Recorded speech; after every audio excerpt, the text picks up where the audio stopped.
Hello everyone. The JFK assassination was definitely an unsettling event. The abrupt end to the life of such a charismatic and promising leader was deeply felt at home and around the world. For many, the inability to conclusively resolve the myriad of uncertainties surrounding JFK's assassination has prevented a sense of closure. We had an official investigation called the Warren Commission, and billions of unofficial investigations by everyone with an opinion on the matter. And you know what they say about opinions. While many significant events in history have their share of mysteries, the JFK assassination stands out because of the sheer volume and persistence of these questions. The killings and the aftermath have led to a huge amount of conspiracy theories over the years. Now, conspiracy theorists are not having a good time at the moment. Everyone is against them, fact-checking them, taking them to court for defamation, arresting them for storming the Capitol, and generally not letting them get away with their harmless hobby. But they can always say they were right about the JFK assassination and that there was definitely something fishy going on. There is a saying that even a broken clock is right twice a day. But is there any truth in any of the countless conspiracy theories about JFK? Probably not. Did some weird stuff go down? Let's take a look. If you're enjoying this video, please give it a like and consider subscribing. Now, on the 22nd of November 1963, President John F. Kennedy was riding in a motorcade through Dealey Plaza in Dallas, Texas. It was a sunny day and thousands had gathered to catch a glimpse of their charismatic leader. As his convertible had just passed the Texas School Book Depository, shots rang out. The president was struck and killed. In the immediate chaos that followed, a young man named Lee Oswald was arrested. Not only was he charged with the assassination of JFK, but he was also accused of killing a Dallas police officer, J.D. Tippit, that same day. Oswald, a former U.S. Marine with a complicated history and connections to the Soviet Union, quickly became the primary suspect. He vehemently denied the charges, claiming, "I didn't shoot anyone." No, sir. He was probably lying, and he seems to have been a convincing liar right up until the very end. Before any trial could take place, Oswald himself was murdered in police custody by a nightclub owner named Jack Ruby. Two dedicated public servants lost their lives in the line of duty that fateful day. No one deserves such a fate at the hands of another person, and that includes the one blamed with their murders. The first unanswered question is, what was Lee Oswald's motive for murdering the president? Well, let's consider the Warren Commission's report. The Warren Commission, officially titled the President's Commission on the Assassination of President Kennedy, was established by President Lyndon B. Johnson just a week after JFK's assassination. The goal of this commission was to investigate the events surrounding the assassination and to provide a thorough account to the American public. Led by Chief Justice Earl Warren, the commission comprised prominent figures including then Congressman and future President Gerald Ford and former CIA Director Allen Dulles. After nearly 10 months of investigation, the Commission produced an 888-page report, which became one of the most widely read government documents in history. According to the Warren Commission's findings, Lee Harvey Oswald acted alone when he assassinated President Kennedy. They concluded that he fired 3 shots from the 6th floor of the Texas School Book Depository, with 2 of those shots striking and killing the president. In terms of Oswald's motive, the Warren Commission trod cautiously. While they did not identify a specific motive, they explored his life to understand potential reasons for his actions. The Commission's report highlights Oswald's troubled youth, his difficulties in establishing meaningful relationships, his time in the Soviet Union, and his Marxist beliefs. They posited that Oswald's desire for recognition and a place in history, combined with his political beliefs and personal frustration, might have driven him to commit the assassination. then surely he would have admitted to the deed soon after he knew the game was up and he had been caught. But he presented himself as if he was not involved in this massive crime which had been committed. All his TV interviews while in custody were very strange. He presented himself as being an innocent patsy quite convincingly. Was he that good an actor? It's hard to steer clear of conspiracy theories with this story. The next question, which doesn't have a very satisfactory answer, is the motive of Jack Ruby, the assassin's assassin. Let's look again at the Warren Commission's report. The reason I keep going back to the report is that it best represents the official understanding of what happened. It has been ridiculed and dismissed by countless people throughout the years, but the report has stood the test of time quite well, with very few people presenting credible alternatives, just lots of protestations with little evidence. The Commission believed that Ruby's act was largely impulsive and was influenced by his distressed emotional state. The report details Ruby's evident sorrow and anger after President Kennedy's assassination. Friends and acquaintances testified that Ruby seemed deeply affected by the president's death, even to the point of crying and grieving openly. Ruby claimed that one of the primary reasons for killing Oswald was to spare Mrs. Kennedy the distress of coming back to Dallas for a trial. He stated in various interviews that he was upset about the assassination and was trying in his own way to help the Kennedy family, especially Mrs. Kennedy. When you look at the background and character of a person like Jack Ruby, you might find this a little hard to believe, but that might be just us judging the book by the cover. It's hard to argue with the evidence that he acted impulsively and alone. He was impulsive and he was violent. The next aspect of this whole affair is, why didn't Oswald shoot Kennedy as he was coming down Houston Street? I'm no trained sniper, but this has always bothered me. When the motorcade was approaching almost directly towards the Texas School Book Depository, you would think that would have been the ideal time for Oswald to take his shot. Instead, he chose to wait until the motorcade turned onto Elm Street, where there was also a great big tree in the way of his line of sight.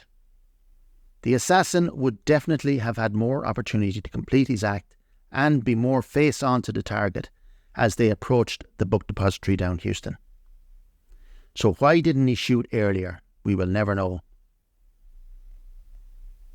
The next intriguing question is, what was the rest of Oswald's plan?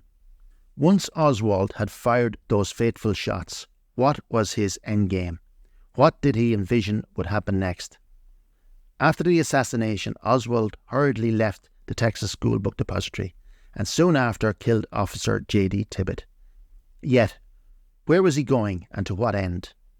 He was apprehended in a theatre not long after Tibbet's murder. Did he believe he could melt back into obscurity, or did he have a more organised plan in mind? Perhaps he had a rendezvous or a safe place he intended to reach. Maybe he had a plan to head to Cuba, where he could finally get the hero status he craved, but there was no evidence of how he intended to get there, or anywhere else for that matter. He seems to have planned everything up to this encounter with Tibbet quite well, and he definitely didn't want to get caught. Therefore, did he just think, I'll see what happens and play it by ear? He also didn't drive, so he had to get lifts or use public transport. Not exactly ideal for getting away from a crime. How did he think he was going to get away with it? Who knows? It's bizarre.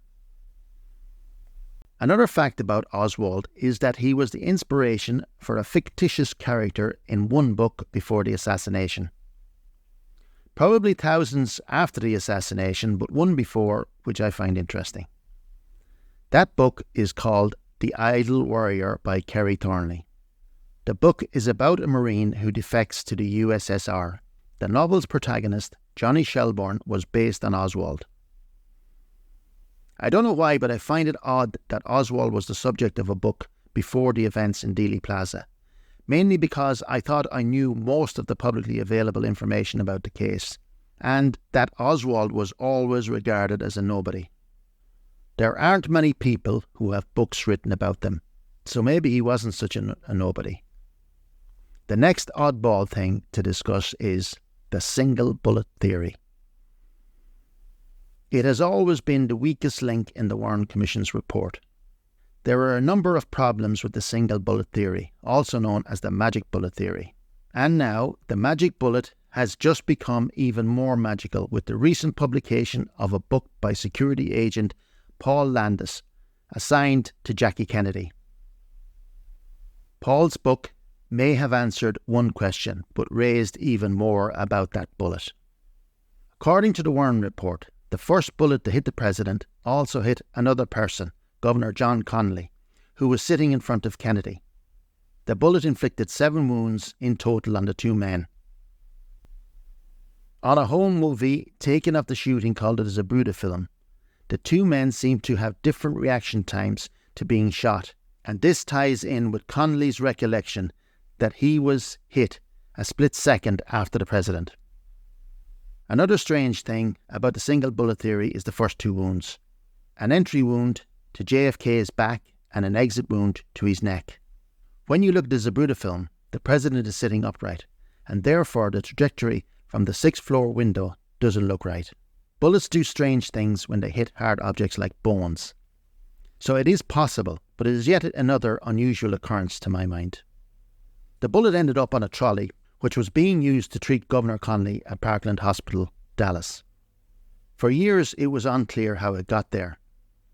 But nearly 60 years after the incident, Paul Landis said he placed the bullet on Governor Connally's trolley. It took him a long time to tell his story, but hey. What is harder to explain is where he said he found it, which was on the seat where Jackie Kennedy had been sitting. That seat is behind and to the left of Connally. Truly magical. How did the bullet get back there? Maybe we'll find out in another 60 years. The next thing we're going to talk about is Lee Oswald's use of aliases. This adds another layer of intrigue to his already complex character. The most significant alias that Oswald used was the name A. Hidell. That name was on one of the identification cards Oswald had on him when he was arrested on November 22nd, 1963. Additionally, the Mannlicher Carcana rifle, which was believed to have been used in assassinating Kennedy, was purchased under that same name. Why would you carry a false name ID card to a crime, linking you to the weapon you're going to use in that crime? It kind of defeats the purpose of using a false name. Oswald also used another alias, O.H. Lee. He used this to rent a room in Dallas in the weeks leading up to the assassination. Oswald did not put that much thought into that alternative moniker. Why Oswald used these aliases is still a subject of debate. Some believe it was due to his alleged covert activities.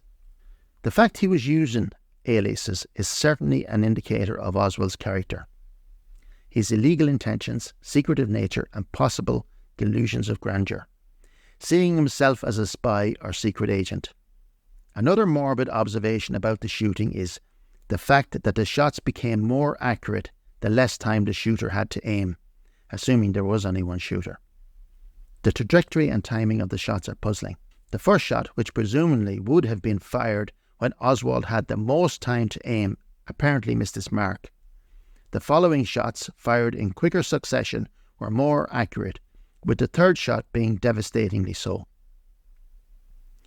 This, of course, is possible, but the odds of the third shot being the most accurate are very low, but sometimes the odds are wrong. When you look at all the dodgy things that were going on before, during and after the assassination, it's no wonder it's been a very fertile ground for conspiracy theories. But most of them are even weirder than the conclusions of the Warren report. One of the favourites of the conspiracy theories is that the CIA, in league with the Mafia, killed Kennedy, and there were more shooters than Oswald in Dealey Plaza that day. But like most of these theories, the number of people needed to complete the plot makes concealing it unlikely. The last unsettling aspect to the JFK assassination I have for you is the amount of unexplained deaths in the aftermath of the killing. 2 in particular stand out, and they are Dorothy Kilgannon and Mary Pritchard Meyer, both reporters, both friends of JFK. One was a little more friendly with him than the other, Both seem to have their personal belongings searched and items removed after their death, but there are countless other examples of people meeting their end under suspicious circumstances. Is this coincidence? Maybe. I hope you enjoyed our examination of the JFK assassination, even though there's probably more questions than answers at the end. That's all I have for you today, folks. Tune in next time for more historical tidbits.